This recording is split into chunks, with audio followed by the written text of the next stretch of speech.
कुफ़ार मक्का। अ, इस नॉवल के बारे में अ, मेरे लिए बात करना मुश्किल है क्योंकि जब आपकी अपनी कोई तख्लीक हो तो मेरा नहीं ख़्याल कि आप उसके बारे में बहुत ज़्यादा कुछ कह सकते हैं, क्योंकि एक काम आपने कर दिया, यू मूव ऑन। लेकिन मुझे मेरे बहुत ही प्यारे दोस्त आमिर हुसैनी ने कहा कि कुछ मैं इसकी बैकग्राउंड के बारे में बात करूं और कुछ आइडियाज़ शेयर करूं, तो इसलिए मैंने फ़ैसला किया कि मैं चंद मिनट में कुछ इसके बारे में बता दूंगा जो भी मैं बता सकता हूँ। ये नॉवल लिखने का आइडिया बड़ा पुराना है। ये नॉवल एज़ नॉवल शुरू नहीं हुआ। काफ़ी सालों पहले मैं लेक्चर था लाहौर से बाहर, तो वीकेंड पे मेरा लाहौर आना होता था अपनी वालिदा को मिलने, और मेरा एक ही भाई है उसे मिलने। तो इसी दौरान मेरी अपने दोस्तों से भी बातचीत हो जाती थी, मुलाकात होती थी गवर्नमेंट कॉलेज लाहौर के। तो उस वक़्त मेरा भाई बीए कर रहा था फ़िलासफ़ी में गवर्नमेंट कॉलेज लाहौर से। तो मुझे बताया एक दोस्त ने कि फ़िलासफ़ी डिपार्टमेंट में बड़ा एक अजीब वाक़या हुआ कि बकौल उसके मेरे भाई ने अपने फ़िलासफ़ी के टीचर को हकीकत रियलिटी की डिस्कशन में कोई कॉर्नर कर लिया। तो फिर उसने कहा कि अब बताएं रियलिटी क्या है। तो जो टीचर ने रियलिटी को डिफ़ाइन किया वो मैं यहाँ बयान नहीं कर सकता, सेंसर करना पड़ेगा। लेकिन उस वाक़या ने को मेरे अंदर एक दो और ख़यालात को ट्रिगर किया। मैं वापस चला गया अपने अ, दूसरे शहर जहाँ मैं पढ़ाता था। तो उन दिनों में मेरे पास एक इलेक्ट्रॉनिक वो टाइपराइटर अवेलेबल था, और मैं उस पे दोस्तों को लेटर लिखना और कभी छोटी-मोटी कोई पोएम लिखना, इस तरह के काम करता था। तो एक दिन ऐसे ही चूँकि आइडिया ज़हन में चल रहा था बेस्ड अपॉन वो डिस्कशन अबाउट रियलिटी, तो मैंने उस पे ऐसे एक मूड आया। तो मैंने वन आफ्टरनून, काफ़ी गर्मी थी उस दिन, लेकिन वन आफ्टरनून मैंने एक शॉर्ट स्टोरी लिख दी उस पे, और उसका नाम मैंने दिया एन ओब्लीक रेफरेंस। वो शॉर्ट स्टोरी, ज़ाहिर है उन दिनों में ज़ियाउल हक का दौर था, वैसे भी फ्रीडम नहीं थी ख़ास लिखने की, और इंग्लिश में शायद नहीं छपता था। मैं खुद भी इग्नोरेंट था कि कहाँ छापने को। वो मैंने अपने पास रख ली, और कुछ अरसे के बाद मैंने ब्रिटिश काउंसिल स्कॉलरशिप विन किया, और मैं लिंग्विस्टिक्स पढ़ने के लिए ग्लासगो स्कॉटलैंड चला गया। तो मैं अपनी ये शॉर्ट स्टोरी भी ले गया। वहाँ मैंने अपने एक प्रोफेसर को दिखाई शॉर्ट स्टोरी, और उसने वो शॉर्ट स्टोरी आगे एक कोई क्रिएटिव राइटिंग का प्रोफेसर था, author in residence kind of thing, तो उसको दी। तो उसने मुझे बुलाया, उसने बुलाकर कहा कि भी तुम्हारा एक्सप्रेशन जो है ये बड़ा कोई माचो सा है, और लेकिन है खूबसूरत, और ज़्यादा बात नहीं की। अ, लेकिन बहरहाल वो मेरे ख़्याल में कोई एक्सप्रेशन इतना अच्छा नहीं था, मुश्किल था। खैर मैं जब पाकिस्तान वापस आया तो मैंने द नेशन जॉइन किया। तो वहाँ मैं कल्चरल नोट्स वो बहुत लिखता था, तो मैंने वहाँ ये शॉर्ट स्टोरी पब्लिश कर दी। ज़ाहिर है कुछ सेल्फ सेंसरशिप लगाते हुए, लेकिन कोई सेटिस्फेक्शन नहीं हुई, क्योंकि ऐसा लगता था कि जिस तरह ये कहानी बता रही है कि भी इसमें कुछ चीज़ है जो मैं लिख नहीं पाया। वो कहानी बेसिकली एक लड़का होता है, उसको एपिलेप्सी होती है, और वो अपने सर्कमस्टांसिस की he tries to make sense of the world around him. तो उसके बाद मैं मुल्क छोड़ गया पढ़ाने के लिए, मैं ब्रुनाई चला गया जहाँ मैं रेन फॉरेस्ट में बेस हो गया। और उन्हीं दिनों में इंटरनेट भी अवेलेबल हो गया, तो मैंने लिखना इधर-उधर शुरू किया। और मैंने ये शॉर्ट स्टोरी मैंने न्यूज़ीलैंड से एक सदर्न ओशियानिक रिव्यू छपता था, तो मैंने वहाँ भेजी, उन्होंने उसको पब्लिश किया, बड़े खुश हुए, उनको वेलकम अबोर्ड, अच्छी स्टोरी है। लेकिन मेरा दिल को राज़ी नहीं था, यानी कि बाज़ औक़ात है ना कि कहानी आप नहीं लिखते, कहानी अपने आप को लिखवाती है। तो कहती रही शॉर्ट स्टोरी कि नहीं, इसमें बहुत कुछ मिसिंग है, इसकी बिगिनिंग भी सही नहीं, बीच में काफ़ी हैं मसले। लेकिन आई मूव्ड ऑन। मैंने फिर और शॉर्ट स्टोरीज़ लिखी और इधर-उधर पब्लिश की। उनमें से 3 स्टोरीज़ एक्सक्विजिट कोट्स जैसे मैगज़ीन में भी छपी अपने वक़्त का। बहुत बड़ा वो था मैगज़ीन, अच्छा रहा एक्सपीरियंस।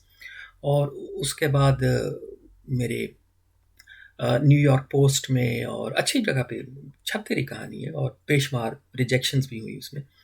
अल्टीमेटली हुआ कि 12-13 कहानियाँ थी और उनको एक कलेक्शन 2.5 वर्ड्स वो मेरा न्यूयॉर्क से पब्लिश हुआ, और ये ओब्लिक रेफरेंस मेरे जहन से ऑलमोस्ट निकल गई। और फिर 2007 में बेनज़ीर की डेथ हुई, असैसिनेशन, तो मेरे काफ़ी इम्पैक्ट हुआ मेरे पे। लेकिन उससे भी आई मूव्ड ऑन। फिर कोई 2-3 साल के बाद मेरी फैमिली मेरे साथ नहीं थी, तो मैं सो रहा था, तो आधी रात के बाद जिस तरह किसी ने मुझे फिज़िकली उठा दिया नींद से, और मेरे यहाँ पे दर्द जागने के बाद भी मुझे काफ़ी देर तक रहा। लेकिन वो ऐसा हुआ कि जिस तरह उठाया किसी ने नींद से मुझे पकड़ के, तो सडनली आउट ऑफ नोवेयर वो ओब्लिक रेफरेंस जो थी, वो एक जिस तरह एक पूरा फोल्डर आपके जहन में आ जाता है, तो वो इस तरह आ गया। और मैंने फिर उसको जून 2011 में 11 सिटिंग इवनिंग में, दिन को नॉर्मल काम करने, और उसको मैंने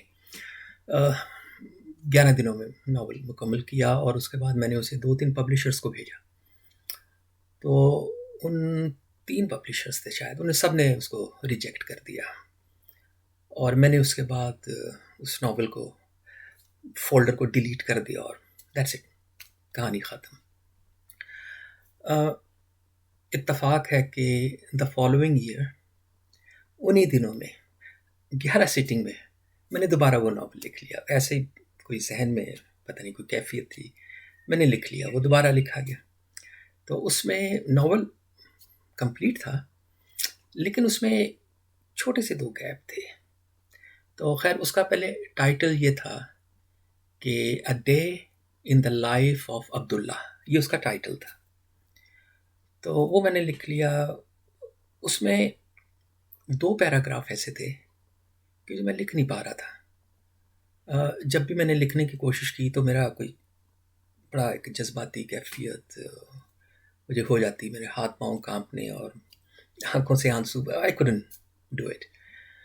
तो एक दफ़ा मैं क्लास में था, तो मैंने कहा स्टूडेंट को, मैंने टास्क दिया, मैंने कहा 2 पैरा इसको कर लूँ मैं, कुछ I had to leave my class. तो खैर मैं उसको उस वक़्त पब्लिश नहीं कर सका, क्योंकि उसके फ़ौरी बाद मेरा प्लान बना ऑस्ट्रेलिया माइग्रेट करने का। और इसके अलावा मुझे बड़ी शदीद इसी जगह पे जहाँ मुझे उठाया गया था, वहाँ मुझे स्पाइनल इंजरी हो गई। तो मैं फिर ऑस्ट्रेलिया आ गया। ऑस्ट्रेलिया आने के बाद मुझे कोई सेटलमेंट में टाइम लगा। इसके बाद मैंने नावल शुरू किया दोबारा। मैं 2013 में ऑस्ट्रेलिया आया। तो मुझे कोई 8 महीने से ऑलमोस्ट साल समझ लें, 8 महीने आगे पीछे, मुझे वो 2 पैराग्राफ जो थे इस नावल के, वो मुकम्मल करने के लिए मैंने लगाए। इतनी एफ़र्ट के बाद ही लिखे जा सके। तो जब ये मुकम्मल हो गया नावल, तो फिर एक दिन बैठे-बैठे आया कि देयर इज़ अनदर लिंक है जो मिसिंग है। तो वो ये था कि जिस तरह अंदर से आवाज़ आती है या बाहर से आती है, कि एक सीन इसमें मिसिंग है कि जहाँ बच्चों का मर्डर होगा शरीयत के नाम पे। तो खैर वो भी मैंने लिख लिया, और जो बाद में बिल्कुल एग्जैक्टली जिस तरह एपीसी पेशावर का हुआ, वो मैं 2013 के एंड में मैंने वो लिख लिया था। मैंने कोई एंटिसिपेट नहीं किया, मेरा क्लेम नहीं है कोई। उसके बाद मैंने पब्लिशर्स को लिखना शुरू किया। उन्होंने कहा कि एजेंट होगा तो उसके थ्रू आप हमें अप्रोच करें। तो 2 साल लगे मुझे। एजेंट्स, बेशुमार एजेंट्स ने मुझे रिजेक्ट कर दिया। उनका ये कहना था कि मेरे पास कोई रेफरेंस होना चाहिए, कोई इस्टेब्लिश्ड पाकिस्तानी ऑथर का। कुछ ने ये कहा, मेरे पास नहीं था। कुछ ने कहा कि नहीं, हम इस तरह की पब्लिश नहीं करते। फ़ाइन। तो आखिर में स्याही एजेंसी है इंडिया की, बड़ी अच्छी। उन्होंने इंटरेस्ट शो किया, 3 चैप्टर पढ़े, उनका पूरा नावल भेज दें, मैंने नावल भेज दिया, और फिर उन्होंने उसको एक्सेप्ट किया, और they began looking for a publisher. तकरीबन 1.5 साल बाद उन्होंने कहा जी कि मसला ये है कि जिस तरह की लिटरेरी फिक्शन आपने लिखी है, तो ये आजकल ज़्यादा नहीं पढ़ी जाती। लोग थ्रिलर पढ़ते हैं, रोमांस है, इरोटिका है, या कोई इशू है पाकिस्तान के, औरत का इशू है कि उस पे मजलूमियत का इस पे उठाएं। तो मेरे पास तो ये इश्यूज़ नहीं है। लेकिन उसने कहा कि रूपा पब्लिशर्स जो हैं वो इसको छापने को तैयार है। तो मैंने कहा बिल्कुल छाप दे। तो रूपा ने फिर तकरीबन शायद 1 साल में इसको पब्लिश किया, और ये फिर मई 2018 ये नावल छप कर आया। और इसमें अहम बात ये है कि इस नावल को किसी ने पाकिस्तान में रिव्यू नहीं किया फॉर सम रीज़न। एक ये वजह। अगर रिव्यू किया तो हारिस खालिक साहब में, बहुत बड़े नाम है उनका, पाकिस्तान के राइटर हैं, उन्होंने अपना कॉलम लिखा है इस पे, रिव्यू नहीं किया। और आमिर हुसैनी मेरे दोस्त, उन्होंने मेरे कहे बगैर इसको रिव्यू किया। और मैंने इन दोनों दोस्तों को, भाइयों को, मैंने नहीं कहा था कि आप रिव्यू करें। लेकिन हैरानगी की ये बात है कि मेरे काफ़ी दोस्त ऑनलाइन फेसबुक या वैसे थे, कुछ ने ऑफ़र किया कि वो इसको रिव्यू करेंगे, और कुछ को मैंने रिक्वेस्ट की। मैंने कहा लोगों को उसकी कॉपीज़ भेजी, जो 8-10 बंदे थे। तो उनमें से 2 या 3 ऑलरेडी इसको रिव्यू मेरी पहली शॉर्ट स्टोरीज़ की किताब को कर चुके थे। लेकिन जब उनको किताब पहुंच गई तो उसके बाद दे ऑल डिसअपीयर्ड। मुझे ऑलमोस्ट सब ने अनफ्रेंड कर दिया फेसबुक से या ट्विटर से आउट कर दिया। और मैंने बड़ी कोशिश की कि उनसे कम्युनिकेट कर पाऊँ, लेकिन वो फॉर सम रीज़न उन्होंने मेरे से ताल्लुक़ ख़त्म कर लिया। इस पे मैं किसी टाइम लिखूँगा, क्योंकि इसमें चंद बड़े इंटरेस्टिंग और भी मेरा ख़्याल है वाक़यात हैं।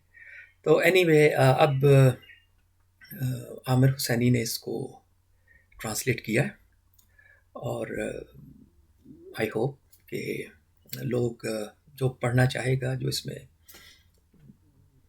कुछ चीज़ों को, बैकग्राउंड को, मुआशरे को, मसाइल को, इशू को जिस तरह मैंने देखा है उसको देखना चाहेगा तो इट्स फाइन।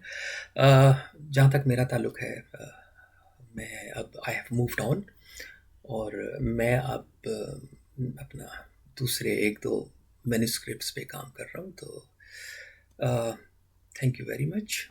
आमिर हुसैनी का बहुत शुक्रिया ख़ास तौर पे, और बाकी काफ़ी दोस्त जिन्होंने मेरा नावल पढ़ा।